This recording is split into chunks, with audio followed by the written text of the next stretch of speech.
Hi, welcome to Coda Guitar's starter lesson on fretting chords. Firstly, it's worthwhile making sure that you viewed the lessons on posture, fretting riffs, picking riffs and strumming chords, because there's some information in all of those that's going to be useful for this lesson.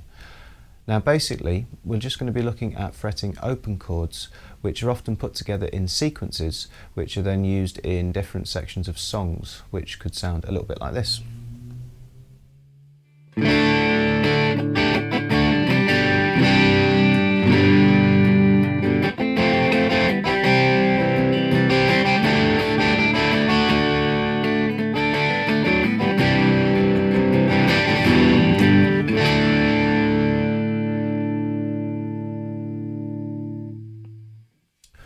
So basically, open chords are just different shapes that you hold down on the fretboard of the guitar, often using 3 fingers and using different strings and different frets depending on the chord.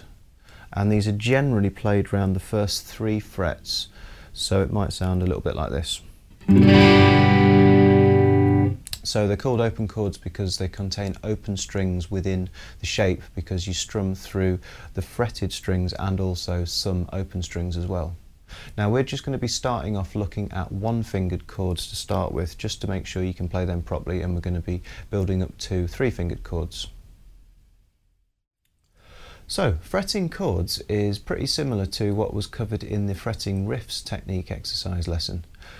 Basically we're going to want to have our fretting hand in the same position, so just behind fret 1, roughly 2/3 of the way up the back of the neck, and we want to be using our wrist and our elbow to curl round, and importantly use the tips of a finger or fingers to push down the strings. Okay, now it's a little bit harder because you need to be strumming through more than one string. So basically, if you're a little bit too low, if you're a little bit too relaxed with your first finger, you might catch the string underneath. So what I'm doing here, I'm pushing down string 2 at fret 1 with my first finger, but I was a little bit too flat there, a little bit too relaxed, and so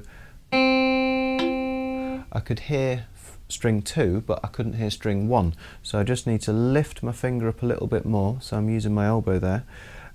alongside my finger, and I'm no longer catching the string with the underneath of my first finger. So if we just go to the close-up, so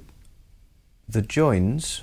in each finger, these 2 closest to the nail just here, these are quite important, because if we bend these round reasonably tightly, then it gives us almost like a 90-degree angle there of our finger in relation to the strings and the fretboard, and so this quite high position means it's much less likely that you catch the strings underneath where you're fretting. And finally, when you are trying chords to start with, it's very important, I think it's really useful if you try to pluck through the individual strings, because say, okay, for this chord here I need to strum through the top 3 strings like this. Now that might sound okay, but then if I pick through the individual strings, I can actually hear that I'm not catching, I'm catching a string, so I can't hear them all. So basically, if I pick through the strings first, then I know it's fine to strum through them afterwards.